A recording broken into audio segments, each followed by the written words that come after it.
Coronavirus, la pandemia. ¿Cuáles son los síntomas? ¿Cómo se transmite? ¿Qué puedo hacer para protegerme y prevenir la propagación de la enfermedad? Nuevo padecimiento que ha encendido las alarmas de los sistemas de salud. Coronavirus, la pandemia. ¿Qué tal? ¿Cómo le va? Bienvenido a un programa más de Coronavirus, la pandemia. Le recordamos que este programa es una producción de la Universidad de Guadalajara que se transmite desde el foro de Canal 44, la señal de todos, y que llega a México y América Latina gracias a la señal de las televisoras públicas que se suman a esta emisión. Saludamos con gusto también a nuestra audiencia en Radio Universidad de Guadalajara y les invitamos para que se queden con nosotros a lo largo de la siguiente hora. Hoy hablaremos de los países afectados de acuerdo con los casos confirmados por COVID-19, el ranking de resiliencia al COVID que ha presentado la agencia Bloomberg. Reportan países de América Latina 6 millones de nuevos casos de COVID-19 tan solo en el mes de noviembre. México alerta sobre los 3 principales síntomas para buscar atención de inmediata. Esto estaremos hoy también abordándolo en este programa, información que se ha convertido de utilidad e indispensable al momento de abordar de manera temprana la enfermedad de COVID-19. Mongolia sorprende con 0 casos de muertes por COVID-19. Ya le estaremos contando esta historia, y la Interpol alerta sobre el interés de la delincuencia organizada en la vacuna contra COVID-19. Sí, así tal como lo escucha. Más adelante le tendremos el reporte. Mientras tanto, vamos con nuestra compañera Isaura López Villalobos, quien nos presenta la pieza que da marco a este programa. A 25 días del primer año del inicio del virus SARS-CoV-2, la vida y salud de las personas se han visto afectadas. En cada rincón de un país hay una historia, testimonios que las estadísticas oficiales no registran. El monitoreo de la pandemia y los estudios para identificar el virus han sido discriminatorios, una situación que se ve reflejada en los indicadores mundiales que se analizan. Pero, ¿cómo está el panorama a 3 meses de llegar al 27 de diciembre, fecha en que China en el año 2019 notificara la gravedad de la enfermedad coronaria? Es totalmente diferente. El ranking de resiliencia al COVID mide la severidad del confinamiento al señalar que al ser estricto no se alcanza una política pública positiva. Esto refleja un fracaso al reflejarse múltiples olas de la pandemia en los países que más se ven afectados en la actualidad, además de las secuelas que se genera como el costo económico y mental de la población. Otros indicadores que son analizados destacan la movilidad comunitaria durante COVID-19 de Google, el Producto Interno Bruto, la atención médica, la hospitalización, las pruebas PCR, enfermedad, muerte, índice de desarrollo, resiliencia y algunos otros. Aunque en años atrás se mencionaba que las grandes potencias contaban con una política de salud eficiente en la atención de pacientes, 2020, con la llegada de la pandemia, refleja todo lo contrario. La pandemia muestra que Estados Unidos y Reino Unido se vieron agobiados por los casos que enfrentan, además de que no han logrado regresar a la normalidad, mientras que otras naciones viven días críticos a quienes la Organización Mundial de la Salud ha cuestionado. Los países con el ranking de resiliencia al COVID más alto, es decir, con mejor desempeño durante estos casi 11 meses de la pandemia, son Nueva Zelanda, Japón, Taiwán, Corea del Sur, Finlandia, Noruega y Australia. Mientras que las naciones ubicadas en los últimos lugares son Irán, Colombia, República Checa, Bélgica, Perú, Argentina y México en el último lugar. Mientras que la pandemia COVID-19 mantiene su alta positividad por el mundo, los países deberán de replantear la política pública en base con los indicadores analizados en ranking de resiliencia al COVID para no solo lograr contener la enfermedad, sino el evitar que sean violatorios de derechos humanos. Informó Isaura López Villalobos. Gracias a nuestra compañera Isaura López Villalobos. Y mire, más de 64 millones de contagios de COVID en el mundo. El nuevo coronavirus SARS-CoV-2 que provoca la enfermedad COVID-19 continúa extendiéndose por el planeta y ya ha infectado a más de 64 millones de personas, mientras que la cifra global de decesos supera los 1.4 millones y la de los recuperados roza los 41 millones. El país más afectado es Estados Unidos, con más de 13.7 millones de contagios y más de 270,000 muertes. Le sigue la India, que supera los 9.4 millones de casos y las 138,000 muertes. Brasil es otro país que rebasa los 6.3 millones de contagios y acumula más de 173,000 muertes.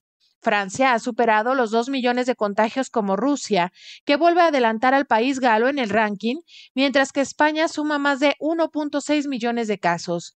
En Europa, superan también el 1,5 millones de contagios el Reino Unido e Italia, mientras Alemania ya acumula más de 1 millón. En el resto del mundo rebasan esta cifra Argentina, Colombia y México. El virus ha provocado que la mayoría de la población del mundo se ha confinado, con distanciamiento social, y los desplazamientos han sido paralizados.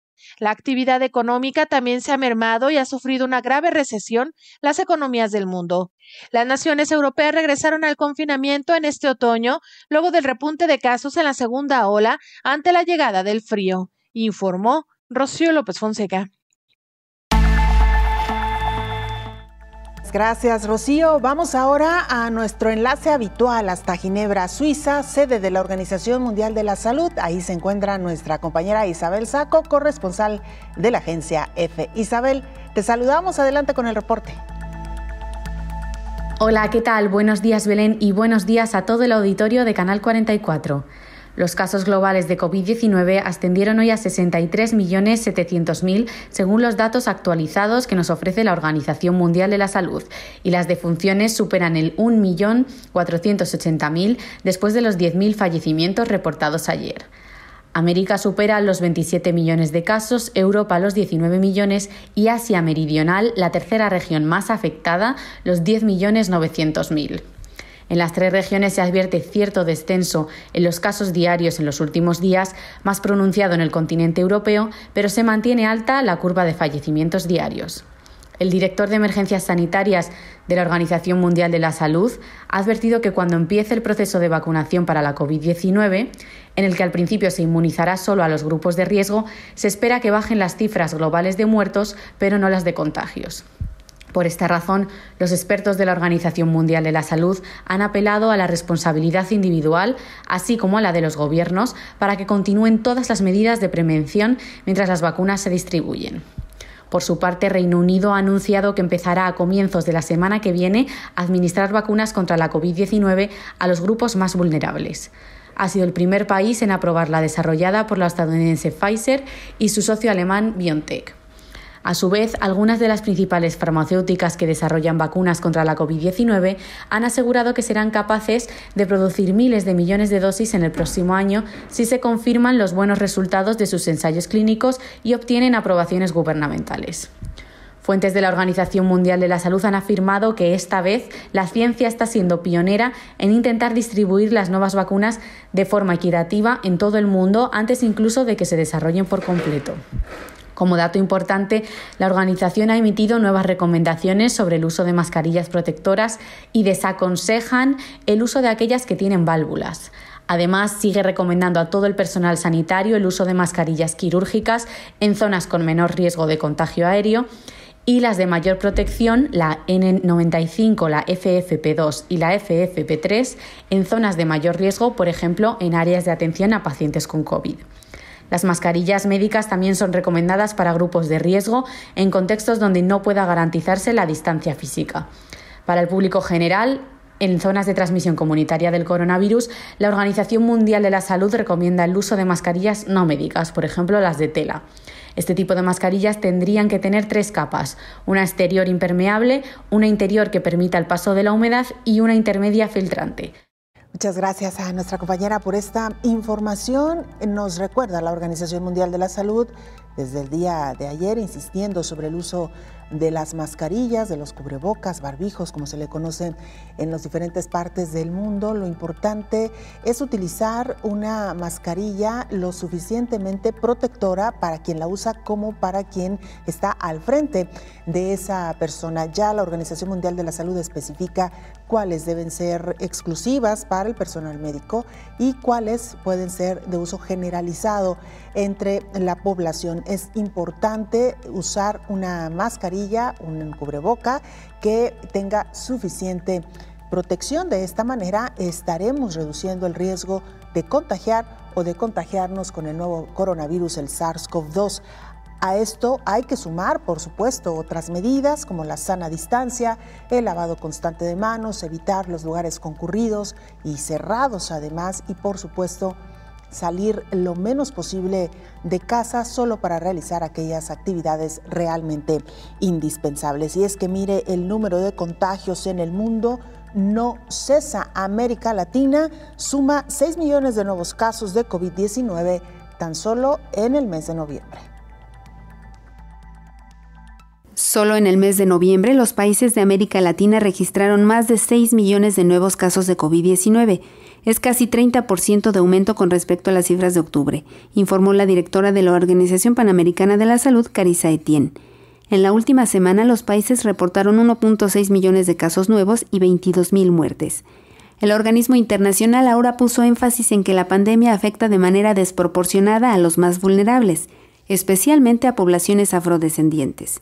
Aunque los datos para la región son limitados, las tasas de mortalidad entre los brasileños negros y mestizos son 1.5 veces más altas que entre los ciudadanos blancos. En Ecuador, los varones afrodescendientes tienen 3 veces más posibilidades de morir por COVID-19 que sus contrapartes femeninas y tienen tasas de muerte 50% más altas por COVID que los hombres en la población mestiza del país. En los Estados Unidos, los CDC informan que una persona negra tiene 2.6 veces más probabilidades de contraer el virus y el doble de probabilidades de morir de COVID-19 que sus contrapartes blancas. Los afrodescendientes representan aproximadamente 1/5 parte de todas las personas en las Américas. Son el grupo racial dominante en la mayoría de los países del Caribe, más de la mitad de la población brasileña, el 13% de la población estadounidense y aproximadamente 1 de cada 10 personas en Ecuador y Panamá. El racismo sistémico puede representar barreras para la atención adecuada, generar desconfianza en los proveedores de salud y, en última instancia, causar peores resultados para los pacientes negros en muchos países de la región, informó Elizabeth Ortiz. Gracias, Elizabeth. Hacemos nuestra primera pausa, no sin antes recordarle las formas de hacer contacto. @Canal 44 TV, nuestra cuenta institucional en Twitter y Facebook. Nos pueden mandar mensajes también a través de WhatsApp al 33 22 42 06 90. Una pausa breve, volvemos con más.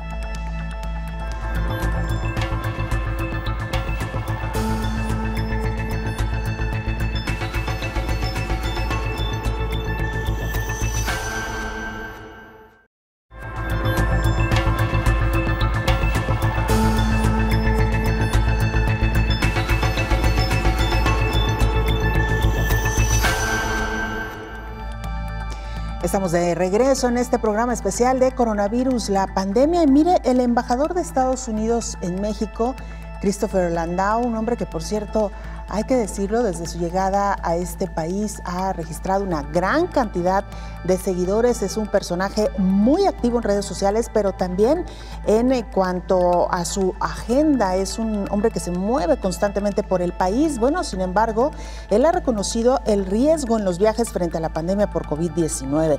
Al participar en el foro Diplomacia en tiempos de la pandemia de la 34 edición de la Feria Internacional del Libro de Guadalajara, Landau consideró que el multilateralismo falló al no evitar la propagación de la pandemia. Christopher Landau dijo que él ha tenido más actividades en redes sociales que cualquier otro embajador de Estados Unidos en México. Añadió que la frontera entre México y Estados Unidos no se podía cerrar para evitar la propagación del SARS-CoV-2, ya que los efectos económicos hubieran sido peores. También ha mencionado que, en contraste, pues se ha realizado un trabajo mucho más activo a través de las redes sociales. En contraste, la subsecretaria de la Cancillería, Marta Delgado, y otras embajadoras como Colin Robertson del Reino Unido destacaron que el multilateralismo ha ayudado a enfrentar la pandemia.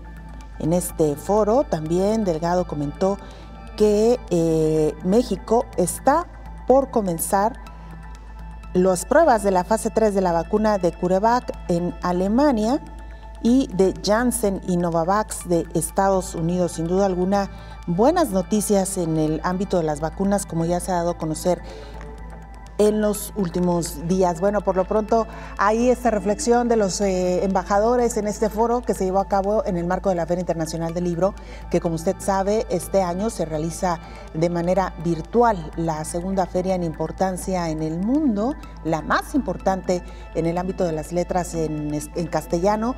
Pues lamentablemente por la pandemia se ha tenido que llevar a cabo a través de en foros virtuales. Lo que hay que decir también ha dado buenos resultados. Una gran cantidad de personas se han podido conectar desde diferentes partes del mundo. Y mire, pese a los llamados de las autoridades sanitarias para reducir los contactos en las fechas navideñas, la Casa Blanca planea realizar al menos 20 fiestas durante las vacaciones. Las invitaciones en color rojo y oro no mencionan el coronavirus ni tampoco el llamado de los funcionarios de salud para quedarse en casa. En lugar de eso, las invitaciones son el último ejemplo de cómo el presidente estadounidense Donald Trump está pasando en un universo alterno sus últimas semanas en el poder, negando las realidades de la vida durante la pandemia. Se han enviado ya invitaciones para al menos 20 fiestas en la Casa Blanca, la primera el lunes a las 19 horas, de acuerdo con funcionarios del gobierno. La lista de invitados incluye a funcionarios y exfuncionarios, así como aliados, algunos de fuera de la entidad. Incluye también a funcionarios del Partido Republicano, personal de campaña y otros republicanos del Congreso.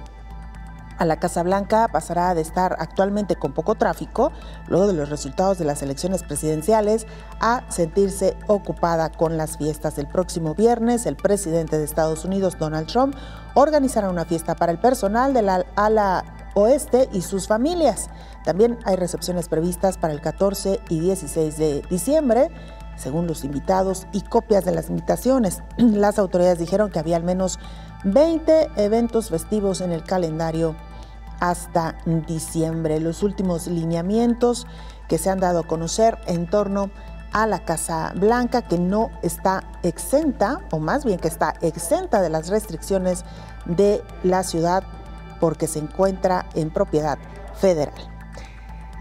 Saludamos con el gusto de siempre en esta mesa de trabajo al doctor Héctor Raúl Pérez Gómez, infectólogo. Doctor, bienvenido. Hola, ¿qué tal, Belén? Qué gusto saludarte, buen día. Igualmente, doctor, bueno, escuchamos esta nota informativa que viene directamente desde la Casa Blanca y no terminamos de entender, doctor, cómo los líderes mundiales de diferentes países insisten en no dar un ejemplo contundente sobre lo que debería de ser la conducta en tiempos de pandemia de COVID-19, doctor. Pues, lamentablemente, Belén, yo creo que la contención y mitigación de la pandemia tiene muchísimos momentos importantes que atender y uno de ellos es precisamente el mensaje, pero con el ejemplo que deben dar los líderes de las naciones, con el propósito de, número uno, que el pueblo entienda esto como una situación muy seria, real, grave. Segundo, para que la adopción de las medidas preventivas sea como tal uniforme y bajo principios de convicción. Y tercero, porque cuando no existe unidad, porque el liderazgo no se sustenta en la confianza, entonces los esfuerzos son vanos o eventualmente los esfuerzos tienen tantas direcciones que terminan por no ser contundentes en el logro de los objetivos. Entonces, de hecho, en diversas publicaciones ha sido muy claro cuáles deberían ser las directrices desde las políticas públicas y la adopción de medidas por parte de los presidentes de las naciones y de ahí hacia abajo. Y esto es algo que no hemos visto lamentablemente en todos los países. Este es un ejemplo, el ejemplo en el que también Donald Trump ha puesto en duda la utilidad del cubrebocas. La situación ha ocurrido también con el presidente Bolsonaro en Brasil, y cuando ya existen tantos estudios que demuestran su utilidad, ¿no? Entonces, creo que el mensaje debería ser para todo el mundo, en esta ocasión, con motivo de fiestas navideñas, modificar sustancialmente la manera en la que ocurrirán estas festividades, reduciendo al máximo posible los riesgos de transmisión entre personas. Si son reuniones que fueran familiares estrictamente del núcleo, preferentemente con 7 o menos personas, espacios abiertos, y evitar múltiples contactos con familias a lo largo de las celebraciones, porque esto va a representar un riesgo para todo el mundo, para todo el mundo. Sin duda alguna, doctor. Y mire, lo hemos dicho también en otras ocasiones, deberíamos de tomar conciencia en lo individual de todas las medidas que son necesarias y urgentes en medio de una pandemia como la que vivimos, más allá de lo que digan las autoridades de nuestro estado, de nuestro país, de nuestro continente.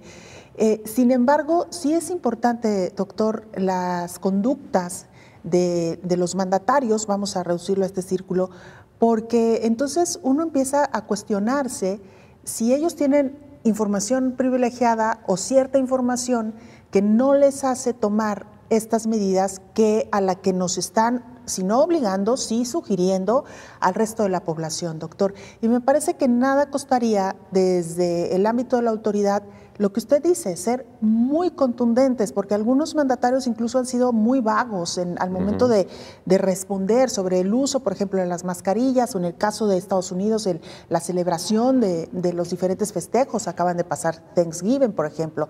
En ese sentido, doctor, sí me parece que hace falta más contundencia, más allá de lo que cada uno como individuo sabemos y estamos obligados a hacer, ¿no? Efectivamente, Belén, porque además a lo largo de una pandemia tan duradera como ha sido la de COVID-19, las diversas poblaciones se han ido cansando de las medidas adoptadas, sí, pero parte del cansancio está precisamente en esa falta de confianza en sus autoridades, y la falta de confianza posiblemente esté sustentada en el hecho de ver diferentes mensajes, con el ejemplo, frecuentemente incongruencia entre lo que se dice y lo que se hace, y todo eso va contribuyendo.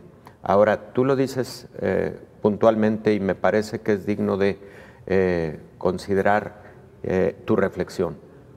Número uno, a lo largo de todos estos meses hemos aprendido tanto de la pandemia que como individuos ya debemos estar tomando las medidas para la prevención personal, familiar, independientemente del resto de los mensajes, independientemente de las medidas macro que se adopten en el mundo, en las regiones, en los países. Lo importante para la contención de esta pandemia es lo que hago yo en mi entorno inmediato. Eso va contribuyendo para el logro de los objetivos, ¿no?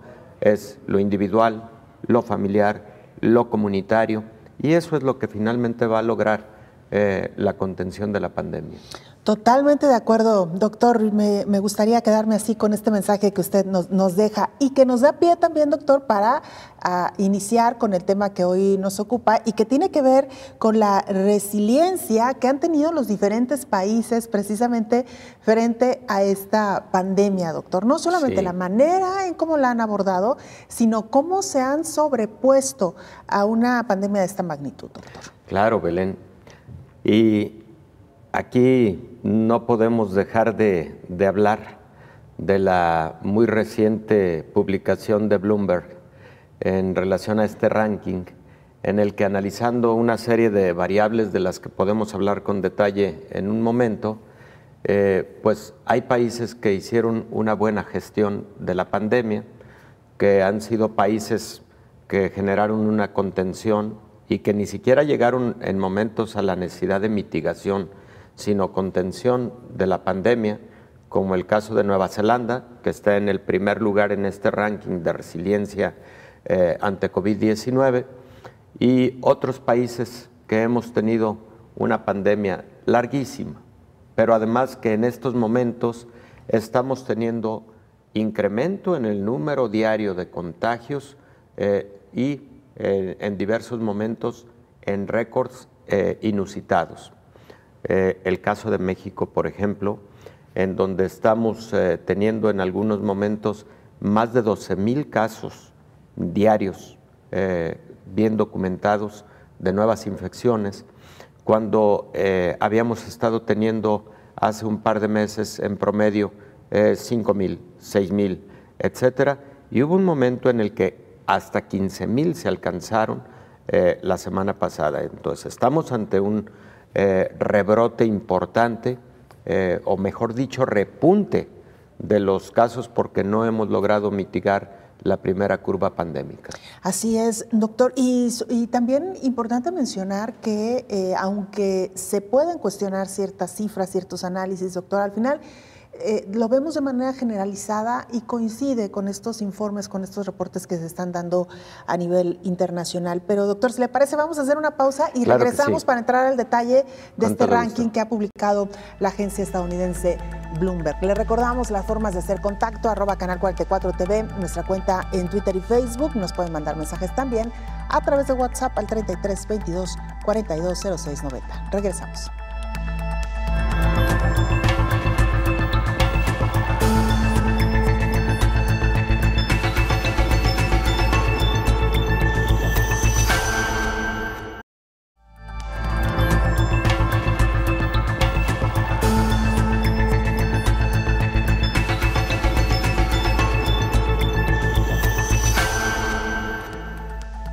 Estamos de regreso en este programa especial de Coronavirus, la pandemia, invitándole por supuesto para que se quede con nosotros a lo largo de los siguientes minutos. Todavía mucha información para compartir con usted. Mire, Mongolia ha causado sensación. Resulta que hasta este momento todos los contagios que se han presentado de COVID-19 no han reportado ningún fallecimiento por la enfermedad. Una gran sorpresa para el mundo.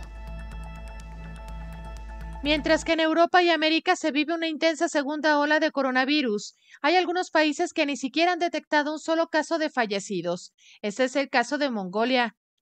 A casi 12 meses después de que se detectara el primer caso de coronavirus en Wuhan, China, Mongolia ha contabilizado hasta el día de hoy 784 enfermos de COVID-19. Pero no solo eso, sino que el país asiático no ha contabilizado ninguna muerte por la COVID-19.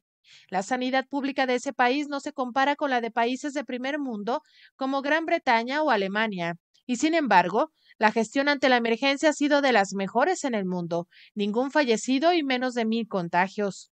Mongolia instaló el uso obligatorio del cubrebocas desde un principio, es decir, desde que China avisó de la circulación del virus, tomándose en serio la advertencia del gigante asiático.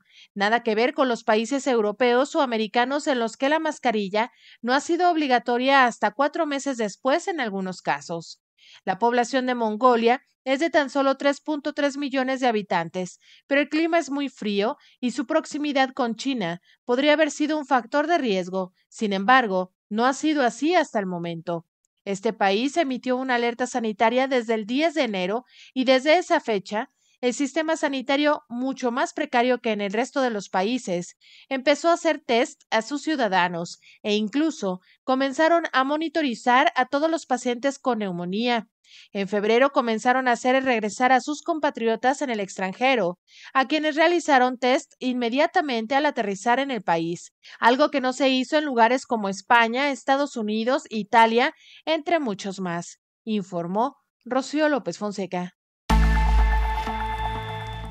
Gracias, Rocío, por esta información. Así es, los países con poca población comparativamente con otras naciones. Nos referimos al caso de Mongolia en el continente asiático o al caso de Uruguay en América Latina, poblaciones menores a los 4 millones de habitantes que de alguna manera permiten tener cierto control, aunque hay que decirlo también, esto no implica que por tratarse de poblaciones pequeñas no se pueda propagar de manera masiva el virus. Los dos países a los que hemos hecho referencia han tomado medidas tempranas, oportunas, contundentes y por ello es que hasta ahora reportan casos muy pocos de contagios y en el caso de Mongolia ningún fallecimiento hasta ahora. Y mire, no es la situación de otros países en América Latina, particularmente México, que ha registrado cifras realmente preocupantes en cuanto a contagios y número de muertes. Las autoridades han publicado cuáles son los 3 principales síntomas que una persona debe tomar en cuenta para entender que pudiera estar en riesgo de enfermar de manera grave por COVID-19.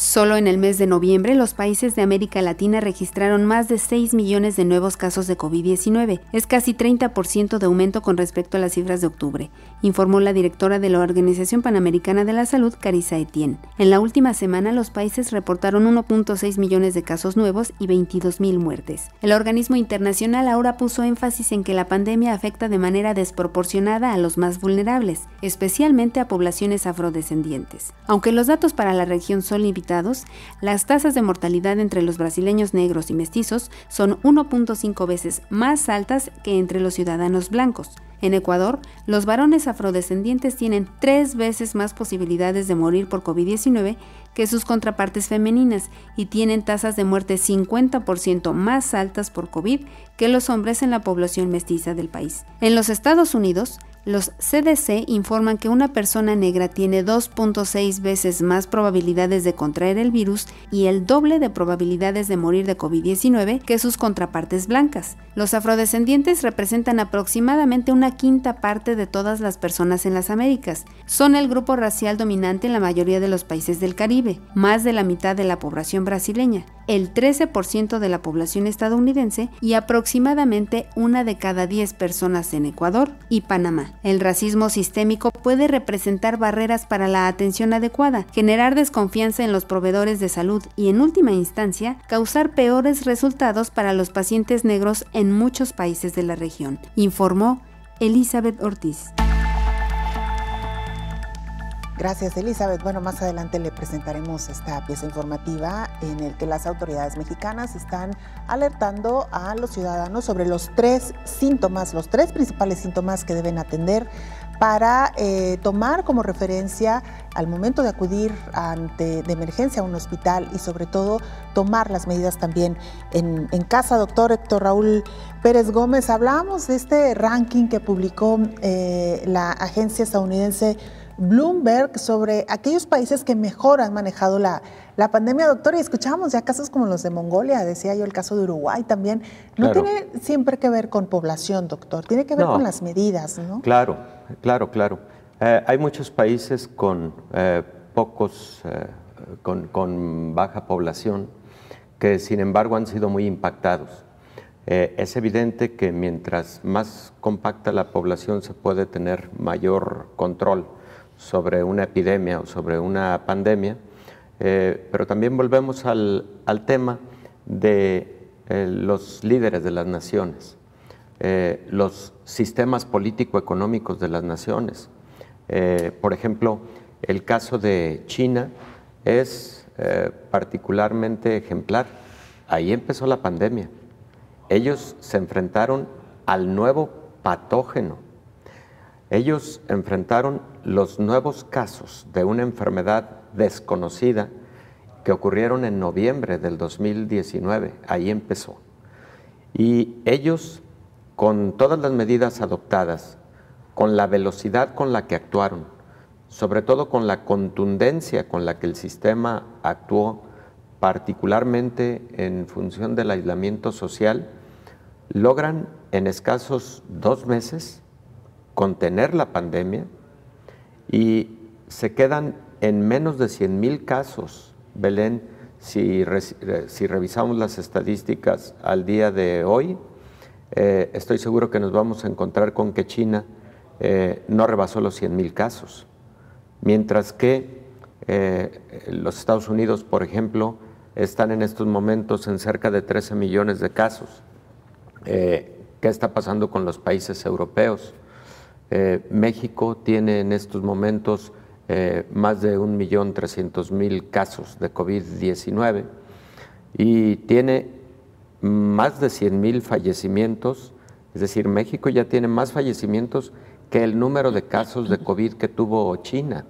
Entonces, y el tiempo que tardaron en contener la pandemia. Todo esto es importante porque para el caso de países de América Latina ya esta pandemia tiene por lo menos 9 meses de evolución y 9 meses que han impactado en todos los aspectos, el aspecto sanitario, el aspecto económico, etcétera.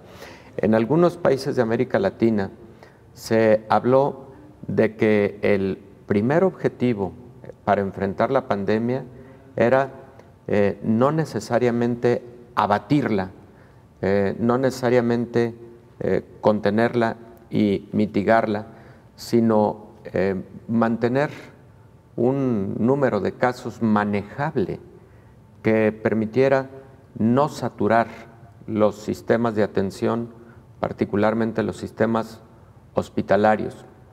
No, yo creo que eso no deben ser los objetivos de una pandemia como la que estamos viviendo.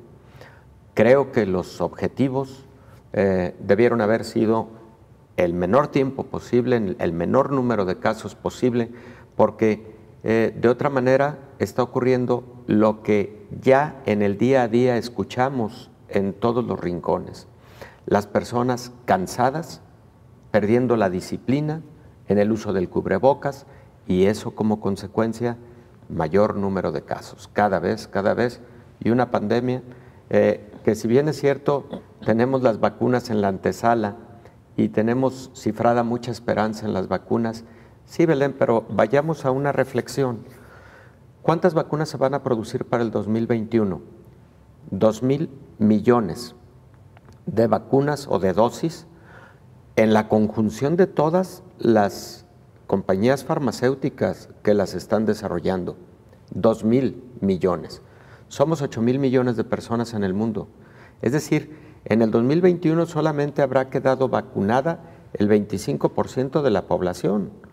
De tal suerte que si, como lo hemos dicho en otros momentos en esta mesa, para poder considerar la inmunidad en la población mundial idónea, tendríamos que estar vacunando por lo menos al 70% de la población mundial. Entonces eso no lo vamos a lograr en el 2021. Entonces las medidas que se deben adoptar de prevención de la enfermedad deben seguir a lo largo de todo el próximo año y posiblemente del 2022. Claro.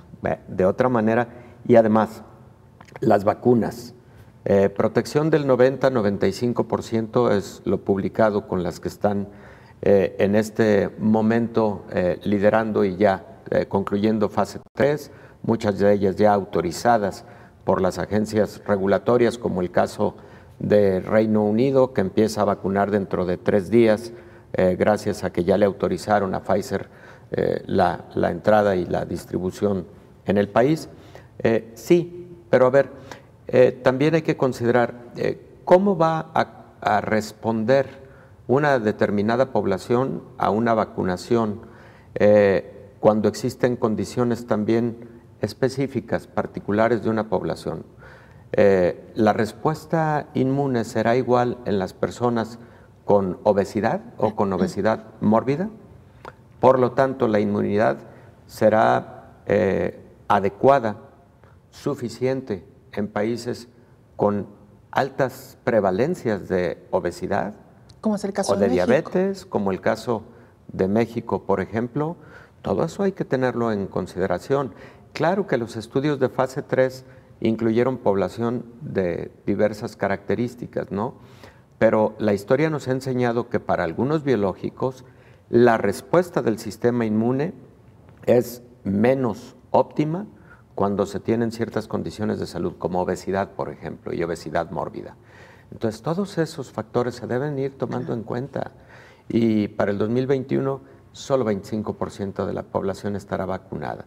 Por lo tanto, tenemos que seguirnos cuidando y no apostar a que no solo no saturemos los hospitales para la atención de pacientes COVID. No, creo que debemos ya, como está en una publicación del New England Journal of Medicine ya de hace como 6 meses aproximadamente, en la que señala, no es importante aplanar la curva la tenemos que destruir, la curva epidémica la tenemos que anular completamente, no solo mantenerla plana y mucho menos en los niveles en los que estamos algunos países en América Latina.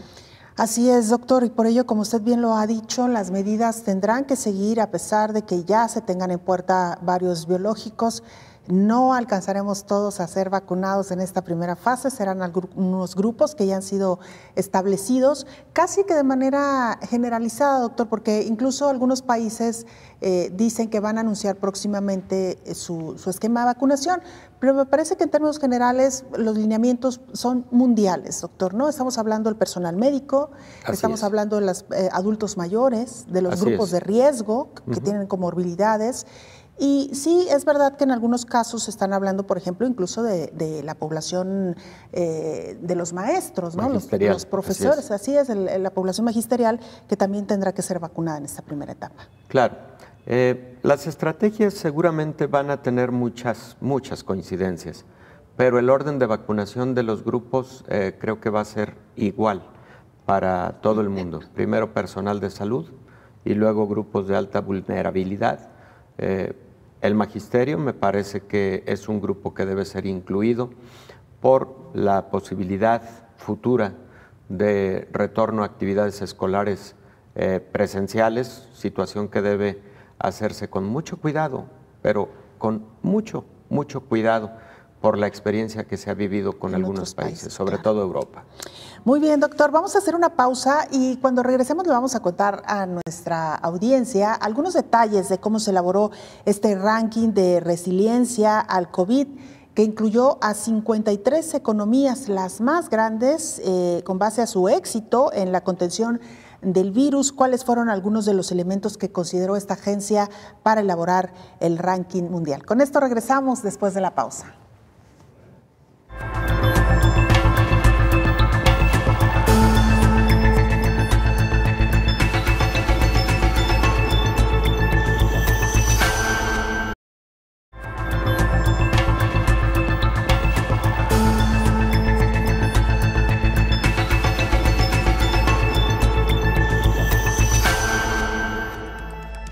Bueno, se lo decíamos ya el día de ayer, la noticia mundial que corrió de manera rápida es la aprobación que obtuvo el Reino Unido para poder iniciar ya con el proceso de vacunación. Este es el detalle de la información. Reino Unido se convirtió en el primer país del mundo en aprobar la vacuna contra la COVID-19 de la farmacéutica Pfizer y BioNTech para su uso en ese país. Con el visto bueno de la Agencia Reguladora de Productos Sanitarios y Médicos, el Reino Unido se convierte en el primer país en iniciar la vacunación de la población contra el coronavirus. Pfizer informó que comenzará a enviar de inmediato suministros limitados de la vacuna a Gran Bretaña y que se ha estado preparando para una distribución a mayor escala si la Administración de Alimentos y Medicamentos de Estados Unidos toma la misma decisión que las autoridades británicas, algo que se espera pueda ocurrir a principios de la próxima semana. Pero las dosis de la vacuna son escasas y los primeros envíos se racionarán hasta que se fabriquen más en los primeros meses de 2021. Los resultados de los test masivos de esta vacuna mostraron una eficacia del 95%. En su cuenta de Twitter, el ministro de Salud, Matt Hancock, reiteró que el Reino Unido es el primer país del mundo en disponer de una vacuna clínicamente aprobada para el suministro y que el sistema de salud está listo para comenzar a vacunar la próxima semana, informó Rocío López Fonseca. Y mire, tristemente también los grupos delincuenciales pues han comenzado ya a moverse en torno a lo que es la fabricación de las vacunas. Como usted sabe, bueno, hay personas que estarán esperando con ansia una dosis de estas vacunas, por lo que la Interpol alerta sobre el interés de la delincuencia organizada en estas vacunas que ya están próximas a distribuirse. Ahora que todos los ojos están puestos en la vacuna contra la COVID-19, la Interpol alerta del interés de la delincuencia organizada por el biológico. Mientras los gobiernos se preparan para sacar las nuevas vacunas, las organizaciones delictivas planean infiltrarse en las cadenas de suministro o perturbarlas, señaló el secretario general de Interpol, Jürgen Stock. Por ello emitió una alerta mundial dirigida a los organismos encargados de la aplicación de la ley de sus 194 países miembros. Las notificaciones naranjas de Interpol sirven para alertar de posibles actividades delictivas relacionadas con la falsificación, el robo o la publicidad ilícita de vacunas contra la gripe y la COVID-19, en un contexto en el que la pandemia ya ha desencadenado unos comportamientos delictivos depredadores y oportunistas sin precedentes. Ante el aumento de estafas relacionadas con la COVID-19, Interpol también advierte a los ciudadanos a que deben tener especial cuidado a la hora de buscar medicamentos o material médico en línea. Un análisis de la Unidad de Ciberdelincuencia de Interpol reveló que de 3.000 sitios web estudiados asociados a farmacias en línea sospechosas de vender medicamentos y dispositivos médicos ilegales, cerca de 1.700 contenían ciberamenazas, en especial phishing y malware de envío masivo de correos no deseados, informó Elizabeth Ortiz. Gracias, Elizabeth. Bueno, tristemente esto ocurre cuando se trata de material preciado, en este caso las vacunas lo serán y lo están siendo sin duda alguna. Doctor Héctor Raúl Pérez Gómez, antes de irnos a la pausa, hablábamos de este ranking de resiliencia que elaboró la agencia estadounidense Bloomberg, y mire, algunos de los puntos que ellos contemplaron para elaborar este ranking es, por ejemplo, cuán completos son los datos que ha proporcionado cada uno de los países, también qué tan actualizados están sus datos y quién recopila esos datos. Fueron algunos de los elementos que me parece que ahí es donde está radicando la importancia del manejo de las cifras, doctor. Definitivamente, Belén. Y además, entonces, de estos grandes apartados para el diseño de este ranking de resiliencia ante COVID-19, entonces cada uno de estos apartados tiene variables muy específicas que fueron consideradas. Como son muchas, me voy a referir a algunas de ellas en particular. Mira, Belén, por ejemplo, los casos en un mes por 100,000 habitantes. Y esa información se obtuvo de la Universidad Johns Hopkins, que, como sabemos, está llevando esta información estadística en tiempo real de manera, diría yo, magistral. Número 2, la tasa de letalidad por casos en un mes.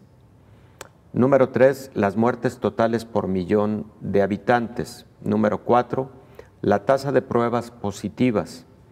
Número 5, el acceso a vacunas contra COVID, lo que hemos estado escuchando. ¿Con cuántas empresas se ha firmado ya un acuerdo para la adquisición de vacunas? ¿En cuántas situaciones el propio país ha participado en ensayos clínicos, etcétera? Todo eso ha contado en este ranking de resiliencia ante COVID-19. La severidad del confinamiento, la movilidad comunitaria, las proyecciones de crecimiento del Producto Interno Bruto en el 2020, o sea, también se analizaron aspectos económicos y políticos de lo que ha sido el impacto de esta pandemia. En el número 9 está la cobertura de salud universal y en el número 10 el índice de bienestar humano. Se clasificaron 53 economías y ¿por qué solamente 53 economías? Bloomberg dice que ellos decidieron evaluar a las economías con valoración de más de 200,000 millones de dólares, ¿no? Y bueno, como tú lo comentabas perfectamente, ellos en cada uno de estos apartados dicen de dónde obtuvieron la información. Por ejemplo, respecto de la severidad del confinamiento, ellos analizan una base de datos que tiene la Universidad de Oxford. Respecto de las proyecciones de crecimiento del Producto Interno Bruto en el 2020, ellos analizaron los datos del Fondo Monetario Internacional. En fin, así es como ellos desarrollan la metodología con la que hacen este ranking. Y bueno, los resultados ahí están. Nueva Zelanda, el país número 1.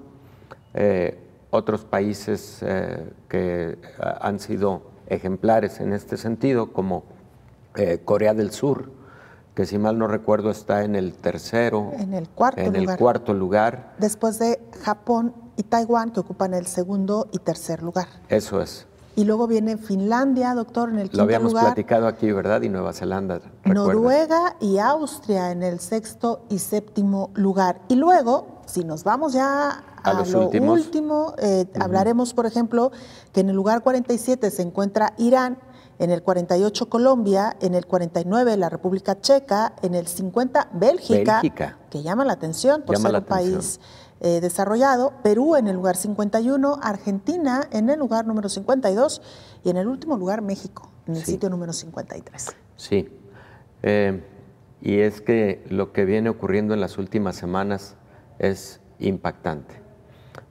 Insisto, habíamos estado en 6,000, 7,000 casos nuevos cada día en los últimos 2 meses y en las últimas 2 semanas se duplican prácticamente el número de casos nuevos, como de igual manera en algunos hospitales de la República Mexicana se empiezan a tener índices de ocupación cercanos al 100% y saturación en muchos de los hospitales de atención a pacientes con COVID, particularmente en la zona metropolitana de la Ciudad de México, en donde se ha vuelto en los últimos días crítico lo relativo a la ocupación hospitalaria. Doctor, y aquí, y con esto casi que nos estaríamos despidiendo, insistir, no nos cansaremos de hacerlo. Es importante, sin duda alguna, las políticas públicas y de salud que instauren cada uno de los gobiernos, pero más importante es o son las medidas que nosotros en lo personal tomemos. Si comenzamos a relajar esas medidas, definitivamente volveremos a activar la cadena de transmisión, porque, como usted bien lo dijo, hemos pasado ya 9 meses de aprendizaje y somos nosotros quienes tenemos que decidir, de acuerdo a la información, doctor, si nos quedamos en casa, si vamos a una consulta con un médico, si vamos directamente al hospital. Aquí lo hemos explicado ampliamente y así ha sucedido en general en la opinión pública.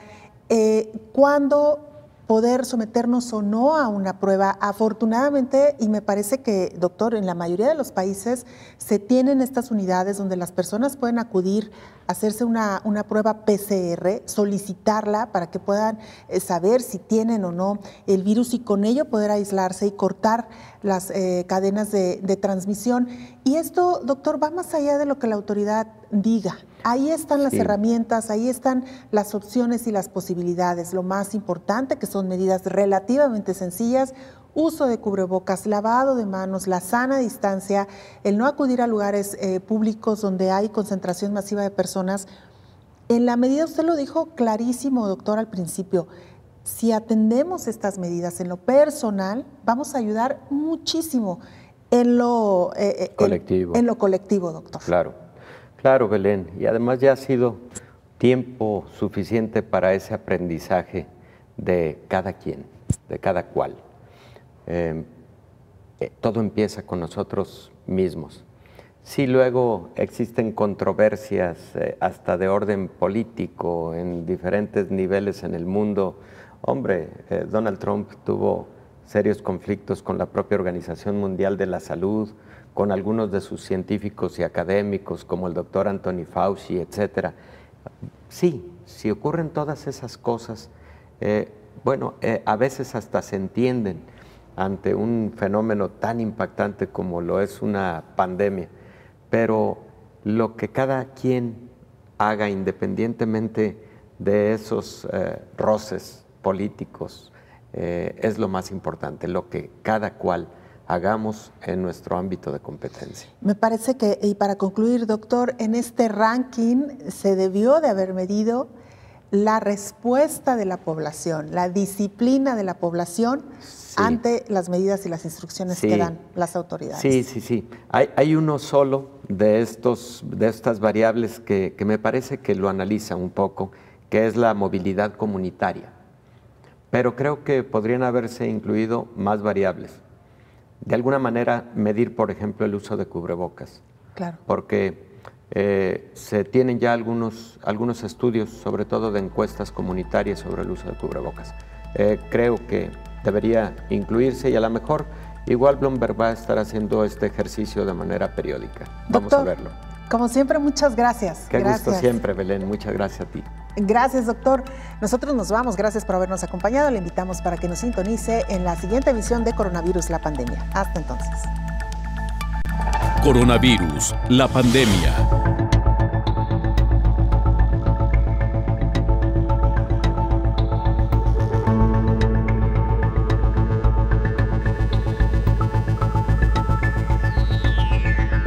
Coronavirus, la pandemia.